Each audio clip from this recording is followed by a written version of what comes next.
السلام علیکم۔ یہ کوئی عام خنڈر نہیں، یہ ایک ایسی تہذیب ہے جو آج سے 5000 سال پہلے جدید شہروں سے منصوبہ بندی کے ساتھ بسائی گئی۔ ایسی سڑکیں، ایسا نکاسی آب کا نظام جو آج بھی انجینئرنگ کو حیران کر دیتا ہے۔ سوال یہ ہے، موہنجو داڑو کے لوگ آخر کون تھے اور یہ عظیم شہر اچانک غائب کیوں ہو گیا؟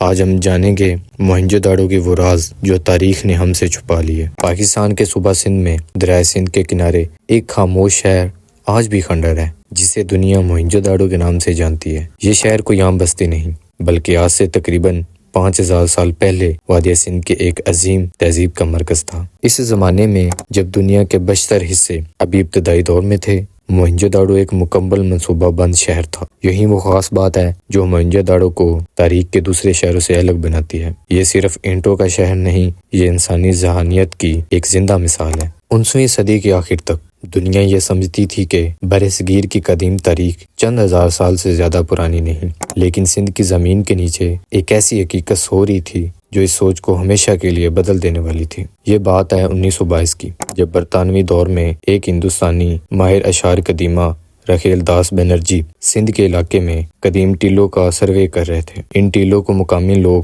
صرف پرانے خنڈر سمجھتے تھے، لیکن بنرجی کے نظر ان اینٹوں پر ٹھہر گئی جو عام اینٹوں سے مختلف تھی۔ جب ابتدائی کھدائی شروع ہوئی تو زمین کے نیچے سے پکی ہوئی اینٹیں نکلنے لگیں، پھر سیدھی سڑکوں کے اشارے ملنے لگے اور پھر ایک ایسا نکاسی آب کا نظام جو اس دور کے تصور سے بھی آگے تھا۔ یہیں سے اندازہ ہو گیا کہ یہ کوئی عام بستی نہیں بلکہ ایک باقاعدہ منصوبہ بند شہر ہے۔ اسی دوران سر جان مارشل، جو اس وقت آریالوجیکل سروے آف انڈیا کے سربراہ تھے، انہوں نے اس دور کی اہمیت کو فوراً سمجھ لیا۔ ان کی نگرانی میں باقاعدہ کھدائی کا آغاز ہوا۔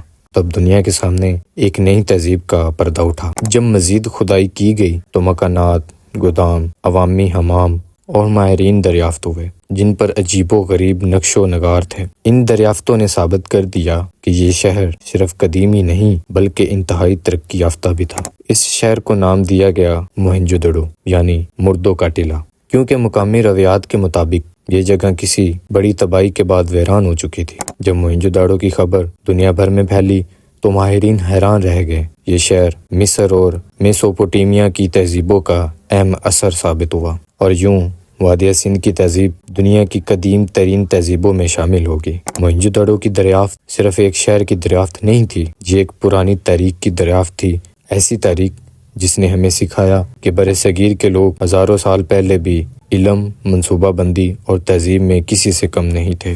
اب ذرا تصور کیجئے آج سے 5000 سال پہلے کا زمانہ، جب دنیا کے اکثر حصوں میں لوگ کچی بستیوں میں رہتے تھے۔ اسی وقت موہنجو داڑو میں ایک ایسا شہر بسایا گیا جو مکمل منصوبہ بندی کی مثال تھا۔ موہنجو داڑو کی سب سے حیران کن بات اس کی سیدھی اور منظم سڑکیں تھیں۔ یہ سڑکیں ایک دوسرے کو بالکل نوکے درجے کے زاویے پر کاٹتی تھیں، جیسے کسی جدید نقشے کے مطابق ڈیزائن کی گئی ہوں۔ یہ اتفاق نہیں تھا، یہ ایک سوچا سمجھا منصوبہ تھا۔ ہر گلی، ہر سڑک ایک خاص ترتیب کے ساتھ بنائی گئی تھی اور ان کے ساتھ ساتھ نکاسی آب کا ایسا نظام موجود تھا جو آج بھی ماہرین تعمیرات کو حیران کر دیتا ہے۔ ہر گھر سے نکلنے والا گندا پانی ڈھکی ہوئی نالیوں کے ذریعے شہر سے باہر لے جایا جاتا تھا۔ یہ وہ دور تھا جب دنیا میں صفائی کا کوئی واضح تصور موجود نہیں تھا، لیکن موہنجو داڑو کے لوگ صحت اور صفائی کی اہمیت بخوبی سمجھتے تھے۔ گھروں کی تعمیر بھی انتہائی دانش مندی سے کی گئی تھی۔ زیادہ تر مکانات پکی ہوئی اینٹوں سے بنے تھے اور ہر گھر میں کنواں یا پانی تک رسائی موجود تھی۔ کھڑکیاں اکثر گلی کی بجائے اندرونی صحن کی طرف کھلتی تھیں تاکہ رازداری برقرار رہے اور گرمی کم ہو۔ شہر کو بنیادی طور پر 2 حصوں میں تقسیم کیا گیا تھا، بلائی شہر اور زیرین شہر۔ بلائی شہر میں عام اور اجتماعی عمارتیں تھیں، جبکہ زیریں شہر میں عام لوگ رہائش پذیر تھے۔ یہ تقسیم ایک منظم سماجی نظام کی طرف اشارہ کرتی تھی۔ موہنجو داڑو کی یہ منصوبہ بندی یہ ثابت کرتی تھی کہ یہ تہذیب صرف قدیم نہیں تھی بلکہ اپنے وقت سے بہت آگے تھی۔ یہ شہر اینٹوں اور سڑکوں کا مجموعہ نہیں بلکہ انسانی عقل، نظم اور اجتماعی شعور کے ایک شاندار مثال تھا۔ موہنجو داڑو کو سمجھنے کے لیے صرف اس کی عمارتیں دکھانا کافی نہیں، اصل کہانی تو تب سامنے آتی ہے جب ہم یہ جاننے کی کوشش کرتے ہیں کہ اس شہر میں رہنے والے لوگ اپنی روزمرہ زندگی کیسے گزارتے تھے۔ آثار قدیمہ سے ملنے والے شہداء کے مطابق موہنجو داڑو کے لوگ گندم اور جو کا استعمال کرتے تھے۔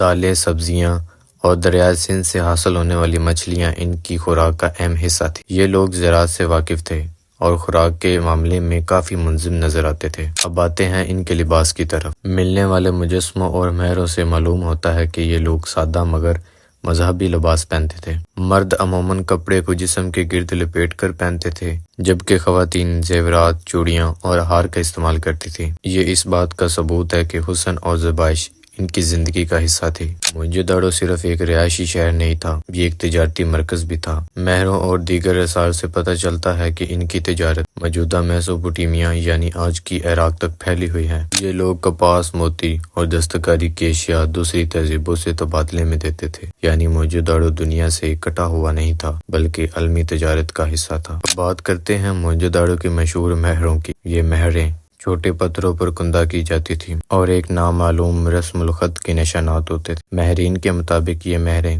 تجارت میں شناخت اور ماحول کی ملکیت ثابت کرنے کے لیے استعمال کی جاتی تھی، لیکن آج تک ان پر لکھی گئی تحریریں پوری طرح پڑھی نہیں جا سکی، جو موئنجو داڑو کا سب سے بڑا راز ہے۔ اب آتے ہیں ان کے مذہب اور عقائد کی طرف۔ موئنجو داڑو میں کوئی بڑے مندر یا عبادت گاہیں نہیں ملتی، لیکن کچھ ایسی علامتیں ضرور ملتی ہیں جو ان کی روحانی نظریات کی طرف اشارہ کرتی ہیں۔ سب سے نمایاں تصور ماں دیوی کا ہے۔ ملنے والے مجسمے زرخیزی اور تخلیق کی علامت سمجھے جاتے ہیں، جس سے اندازہ ہوتا ہے کہ لوگ زندگی اور فطرت کو مقدس سمجھتے ہیں۔ اور اب بات کرتے ہیں موئنجو داڑو کی سب سے پراسرار جگہ کی، گریٹ باتھ۔ یہ ایک بڑا حوض ہے جو انتہائی مضبوط اینٹوں اور واٹر پروف مواد سے بنایا گیا ہے۔ ماہرین کا خیال ہے کہ یہ جگہ صرف نہانے کے لیے نہیں بلکہ کسی مذہبی یا روحانی رسم کے لیے بھی استعمال ہوتی ہے۔ ممکن ہے کہ یہاں پاکیزگی کی رسومات ادا کی جاتی ہوں، لیکن اس کا اصل مقصد آج بھی ایک راز ہے۔ موئنجو داڑو کی یہ روزمرہ زندگی، ان کی تجارت، ان کے عقائد اور ان گریٹ باتھ جیسی تعمیرات یہ ثابت کرتی ہیں کہ یہ تہذیب صرف اینٹوں کا شہر نہیں تھی بلکہ ایک مکمل، باشعور اور منظم معاشرہ بھی تھا، جو آج بھی ہم سے بہت کچھ کہتا ہے۔ اب سوال یہ ہے، انتہائی منظم، ترقی یافتہ اور باشعور تہذیب آخر اچانک خاموش کیوں ہو گئی؟ موئنجو داڑو کی گلیاں ویران کیوں ہوئیں؟ آئے ان نظریات کو دیکھتے ہیں جو ماہرین اشارے قدیمہ پیش کرتے ہیں۔ سب سے پہلا نظریہ یہ ہے کہ سیلاب کا آنا۔ موئنجو داڑو دریائے سندھ کے کنارے آباد تھا، اور شہدا بتاتے ہیں کہ یہ شہر بار بار آنے والے شدید سیلابوں کا شکار ہوا۔ کئی مقامات پر مٹی کی تہیں بار بار کے سیلاب کی نشاندہی کرتی ہیں۔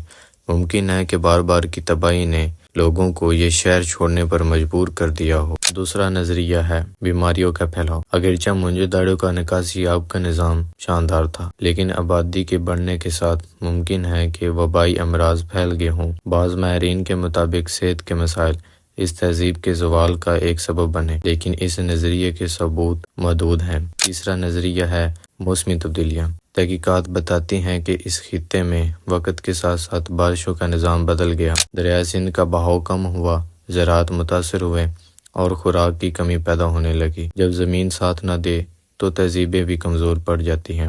اور اب سب سے زیادہ بحث والا نظریہ، آریاؤں کی آمد۔ کچھ پرانے محققین کا خیال تھا کہ آریاؤں نے حملہ کر کے موئنجو داڑو کو تباہ کیا ہے، لیکن جدید تحقیق اس نظریے کو ممکن طور پر ثابت نہیں کرتی۔ کھدائی میں کسی بڑے پیمانے کی جنگ یا تباہی کے واضح آثار نہیں ملے، اسی لیے یہ نظریہ آج بھی غیر حقیقی سمجھا جاتا ہے۔ حقیقت یہ ہے کہ موئنجو داڑو کی تباہی کسی ایک وجہ کا نتیجہ نہیں تھی۔ ممکن ہے کہ سیلاب، موسمی تبدیلیاں اور انسانی مجبوریوں نے مل کر اس عظیم شہر کو خاموش کر دیا ہو، اور یہی راز موئنجو داڑو کو تاریخ کا سب سے پر اسرار شہر بنا دیتا ہے۔ موئنجو داڑو ایک شہر جو 5000 سال پہلے اپنی منصوبہ بندی، علم، معاشرتی شعور میں دنیا سے کئی قدم آگے تھا، آج وہ خاموش کھنڈر ہے، لیکن ہمیں یہ سبق دیتا ہے کہیں تہذیبیں صرف اینٹوں سے نہیں بنتی بلکہ علم، نظم اور انسانیت کے اصولوں پر قائم ہوتی ہیں۔ اگر ہم اپنے وسائل، ماحول اور معاشرتی نظم کو بھلا دیں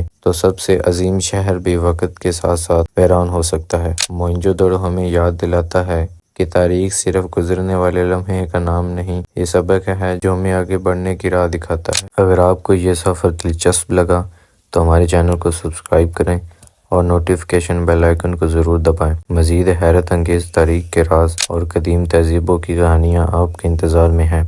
نیچے کمنٹ کریں، میں مزید موئنجو داڑو کے راز جاننا چاہتا ہوں، اور ہم آپ کے لیے اگلی ویڈیو میں مزید انکشاف کریں گے۔